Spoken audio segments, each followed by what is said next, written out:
উৎপাদনে স্বয়ংসম্পূর্ণ হলেও সাধারণ ভোক্তাদের ধরাছোঁয়ার বাইরে মাংসের দাম। অথচ 2022-23 অর্থবছরে দেশের চাহিদার চেয়ে 7 লাখ মেট্রিক টন বেশি মাংস উৎপাদন হয়। খামারি ও খাত সংশ্লিষ্টরা বলছেন, উৎপাদন খরচ বেশি হওয়ায় মাংসের উচ্চ মূল্যের প্রধান কারণ। দাম নিয়ন্ত্রণে আনতে দ্রুত বর্ধনশীল গরুর জাত উৎপাদনের পাশাপাশি পশু খাদ্যে প্রণোদনা দেওয়ার দাবিও জানিয়েছেন খামারিরা। বিস্তারিত জানাচ্ছেন Ekramul Haque Sayem. Walton air conditioner exchange অফারে স্প্লিট এসিতে 23,000 টাকা পর্যন্ত নিশ্চিত ছাড়। সরকারি হিসেবে বাংলাদেশে মাংস উৎপাদন এখন স্বয়ংসম্পূর্ণ। 2022-23 অর্থবছরে মাংস উৎপাদন হয়েছে 87.1 লাখ মেট্রিক টন, যেখানে চাহিদা 76.1 লাখ মেট্রিক টন। মাংস উৎপাদনের বড় অংশই আসে গরু থেকে। বিগত 10 বছরে দেশে গরুর মাংস উৎপাদন বেড়েছে 156%।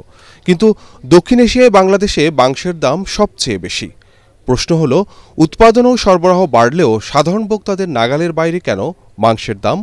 মূল কারণ হিসেবে তারা দেখাচ্ছেন যে আমরা যেহেতু অনেক বেশি পশুখাদ্য নির্ভর, যেগুলো বাইরে থেকে আসে, সেই ধরনের আপনার পশুখাদ্য দিয়ে যদি মাংসের গরু উৎপাদন করতে হয় তাহলে তার খরচ কমিয়ে আনা খুবই কষ্টসাধ্য ব্যাপার। ব্রাজিলে যে জাতগুলা তারা ব্যবহার করে মাংস উৎপাদন করার জন্য, এই জাতগুলো বেসিক্যালি 5 কেজি দানাদার গ্রহণ করে 1 কেজি মাংস উৎপাদন করতে সক্ষম। যে জায়গায় আমাদের দেশীয় জাতগুলা 12 থেকে 13 কেজি দানাদার খেয়ে 1 কেজি মাংস উৎপাদন করতে সক্ষম। তো এখন সরকার যদি আমাদেরকে ব্রাজিল থেকে মাংস না এনে, ব্রাজিল থেকে যদি সে জাত এনে দেয়, তাহলে কিন্তু আমরাই আমাদের যে শিক্ষিত যুব সমাজ আছে তাদেরকে কাজে লাগায় আমরা কিন্তু আমাদের দেশেই আমরা মাংস উৎপাদন করে আমরা 450 থেকে 500 টাকা কেজি আমাদের জনগণকে আমরা খাওয়াতে পারবো।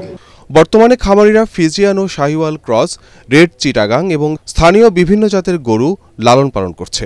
বিশ্বের দ্রুত বর্ধনশীল ব্রাহ্মা জাতের গরু নিয়ে সরকার কিছু কাজ করলেও এর উৎপাদনে ইতিবাচক সিদ্ধান্ত দেওয়া হয়নি। আমাদের এখানে আমরা মাত্র শাহিওয়াল এবং ফ্রিজিয়ান তো আসলে দুধের জন্য, আর শাহিওয়ালটা মাংসের জন্য হলেও এটা তো পাকিস্তানি ব্রিড, ঠিক আছে, যেটা আমাদের এই কন্টিনেন্টের কাছাকাছি।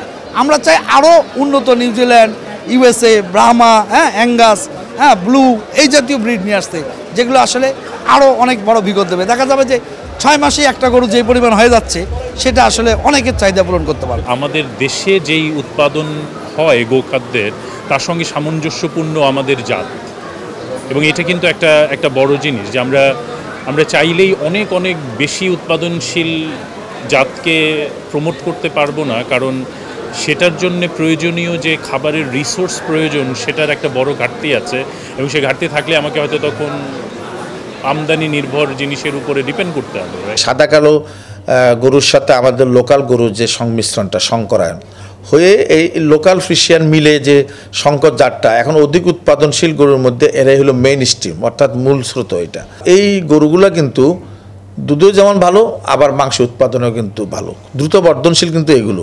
এটাকে আমরা বলি ডুয়েল পারপাস। আমাদের মতন আর্থসামাজিক প্রেক্ষাপটে এই ডুয়েল পারপাসের গরুটাকে আমরা বেশি প্রাধান্য দিয়ে থাকি। তাহলে এগুলোকে বাদ দিয়ে আবার নতুন করে কোনো জাত নিয়ে পরীক্ষা নিরীক্ষার ঝুঁকি আছে।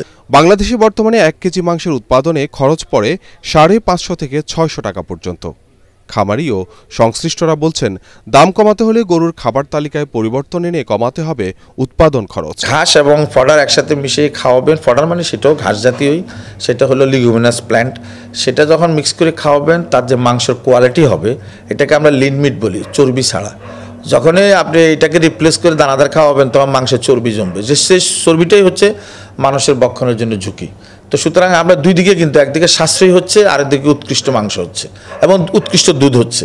সেজন্য আমরা চাচ্ছি যে এটা রাফেজ বেস্ট করা, অর্থাৎ তৃণভোজী প্রাণীকে আমরা রাফেজ বেস্ট রাখবো, সে দানাদার খাওয়াবো না। মাংসের উৎপাদন খরচ কমাতে আধুনিক কলাকৌশলের ব্যবহার এবং সঠিকভাবে খামার ও বাজার ব্যবস্থাপনাও তাগিদ দেন সংশ্লিষ্টরা। একরামুল হক সায়েম, ATN বাংলা, ঢাকা।